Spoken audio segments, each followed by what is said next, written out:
Loro tre temono chi ha conoscenza e controllano chi non ce l'ha. Un caro saluto e benvenuti su YouTube Canal 104 Plus e sulle piattaforme Telegram 104 Plus, YouTube 104 Food e Telegram 104 Food.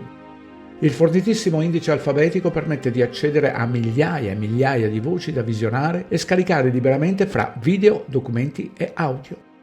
Abbiamo visto altri 2 video dal titolo Loro e questo, il terzo, si chiama Temono chi ha conoscenza e controllano chi non ce l'ha. Loro in realtà cercano di iniettare la paura dentro il nostro cervello per controllarci. La nostra realtà è fatta di percezione e la percezione può essere facilmente controllata con una semplice iniezione mentale, la paura. Non importa di che tipo di paura si tratti, purché la si veda e la si senta, funziona sempre.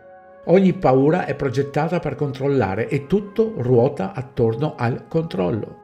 Senza paura è difficile controllare una mente libera. Il contrario di paura non è coraggio come ci fanno credere, ma è amore e quando c'è l'amore si superano tutte le situazioni più assurde. Tempo fa abbiamo visto l'esempio di una madre che, se deve salvare la sua creatura, supera ostacoli con coraggio, cosa che nella vita normale non farebbe mai, tipo attraversare un fiume in equilibrio su un asse pur di andare a salvare il suo piccolo figliuolo. L'ignoranza è una malattia autoinflitta, facilmente curabile con la conoscenza. Oggi desidero farvi superare i confini della paura semplicemente con la conoscenza. Prendo spunto da uno dei lavori di Alejandro Atton. Fermiamoci un attimo e poniamoci questo quesito. Ciò che sentiamo, percepiamo, facciamo è divino o contrario del divino? Divino significa eccelso, perfetto, sublime, non il credo delle migliaia di divinità inventate dall'uomo. Ciò che è divino ci eleva e ci rende liberi, felici e sani. Ciò che non è divino è contro la natura, contro la libertà e contro la salute. Siamo tutti dentro la rete che porta solo malattia, sofferenza, infermità, ansia e preoccupazione. Nel sole non esistono né religioni né istituzioni e nemmeno virus.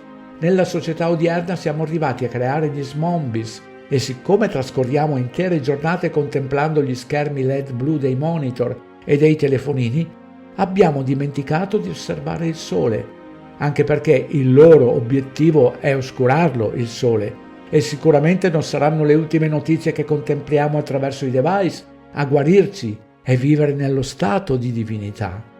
La rete ci ha infettati proprio attraverso i device che consultiamo freneticamente 7 giorni su 7. Questi device hanno lo scopo di controllarci e di rendere l'intera popolazione mondiale uniforme. La rete non ha nulla di naturale, funziona attraverso dei bit elettronici e per funzionare ha bisogno di una rete che viaggia all'interno di giganteschi cavi estremamente grossi, posati sui fondali marini, i quali servono per alimentare server enormi, i quali a loro volta consumano una quantità spaventosa di energia e nessuno sa veramente dove sono. Sto parlando di cloud, quella che conosciamo come nuvola. Tutti i nostri dati, e per dati intendo non solo usi, costumi e abitudini, ma anche emozioni, sensazioni, gusti, olfatti e percezioni, vengono registrati dentro questa nuvola, ma questa nuvola li può solo descrivere, non è in grado di percepire i nostri stati fisiologici naturali e non sarà mai in grado di coglierli, proprio per la caratteristica artificiale di questi bit. I dati di questa nuvola sono solo descrizione degli effetti naturali del mondo. Ad esempio, potrà descrivere le onde di un lago o di un mare, ma non saprà mai sperimentare cosa significa percepire l'effetto che riceve la pelle attraverso il tatto dei nostri corpi una volta immersi. Tornando ai dati della nuvola, chi è il proprietario di queste grandi strutture di internet? Chi sono coloro che mantengono quei cavi? Chi ha le chiavi per entrare ad aggiustare quei master server? Chi è che fa gli investimenti per migliorarli? Sono loro, quelli che iniettano paura. Non c'è un documento scientifico che affronti dal punto di vista teorico quella che è la questione della proprietà delle infrastrutture materiali che governano questa nuvola. Internet è un macchinario invisibile.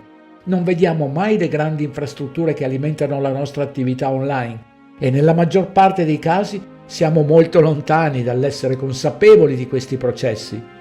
Questo significa che non connettiamo mentalmente il loro utilizzo con l'impatto che hanno sull'ambiente e sulla nostra psiche, fino a quando resteremo legati ai nostri device credendo che si tratti di estensioni esterne dei nostri corpi. Attenzione che non siamo noi a comandarli.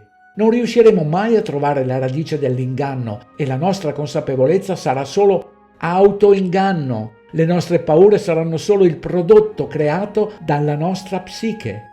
Quello che proviamo è grazie alle percezioni esterne. Pertanto, se siamo arrivati ad osservare con gli occhi solo attraverso i device, ad ascoltare con le orecchie solo attraverso i device, osservare e ascoltare gli altri esseri umani solo attraverso i device, i nostri nervi e il nostro cervello, che è arrivato a comportarsi solo come un ricevitore, si sposterà nella direzione di quello che produce e trasmette questa nuvola innaturale.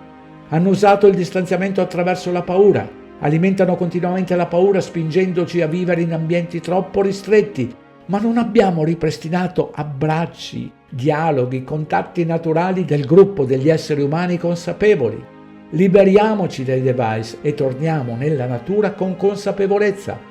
Smettiamo di credere agli altri e di credere che qualcuno venga a salvarci. Ognuno di noi è in grado di riaccendere la fiamma interiore sciogliendo la paura creata da loro.